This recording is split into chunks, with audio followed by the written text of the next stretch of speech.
My name is Pat Bombard, and I serve as Director of Vincent on Leadership, the Hay Project at DePaul University. I'm so pleased and grateful that you have chosen to join us in this conference. In all, we have about 150 people registered from 14 countries, spanning Earth from Australia to Namibia, the UK to Canada, and many places in between. I think we even have someone from the Netherlands with us right now. Before we start, though, I want to take a moment to acknowledge all the people from across our planet who have died of COVID-19 and their grieving families and friends, as well as all those impacted by the devastating natural disasters directly influenced by climate change. Also, those whose suffering is being lifted up by Black Lives Matter and other social justice movements. I conceived this conference more than a year ago amidst hearing of a growing sense of hopelessness in the face of the realities of climate change. We talk about the Vincentian question, what must be done? In relation to that question and the issue of climate change, I have read that there are two possible strategies. One is to focus on the mounting evidence of impending disaster and cry out in warning and despair. The other is to help create a shift toward new behaviors and actions by first offering hope.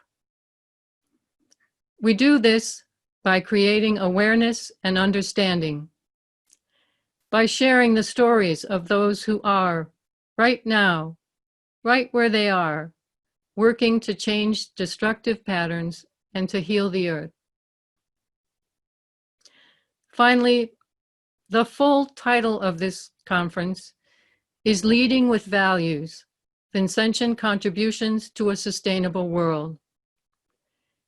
In searching for a suitable definition of the word values, I have come to rely on one provided by Ron Nazer, who is at the Institute for Nature and Culture here at DePaul.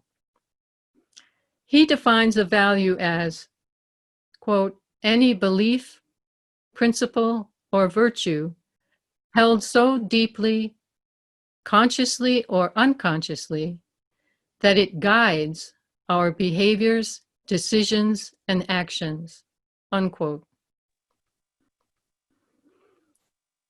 In this conference, we will strive to make more conscious the values that must guide our behaviors, decisions, and actions going forward. Again, thank you sincerely for being here. I hope you learn, are inspired, and go away more hopeful and motivated than you arrived.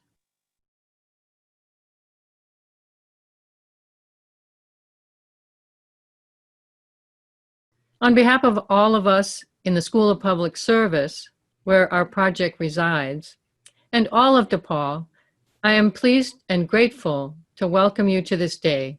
A special welcome as well to all of those who cannot be with us live today, but will be viewing the recording of this conference. In 2020, we are celebrating many anniversaries. Among them, the 5th anniversary of the encyclical Laudato Si, promulgated by Pope Francis, not only for Catholics, but for the world.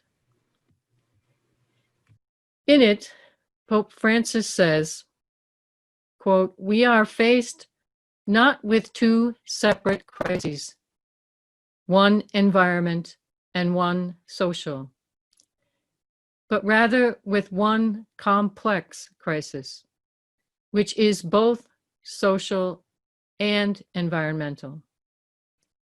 Strategies for a solution demand an integrated approach to combating poverty, restoring dignity to the excluded, and at the same time, protecting nature. At this conference, we are endeavoring to highlight how Vincentians are responding to this mandate. Yesterday, I mentioned in my opening remarks that I believe what first must be done by Vincentians is nurture a sense of hope. I found the following description helpful. Quote, psychological theory about hope suggests it consists of 3 different components: goals, that which we want to happen, pathway thinking, an ability to come up with routes to get where we want to be, and agency thinking, the motivation to use those pathways.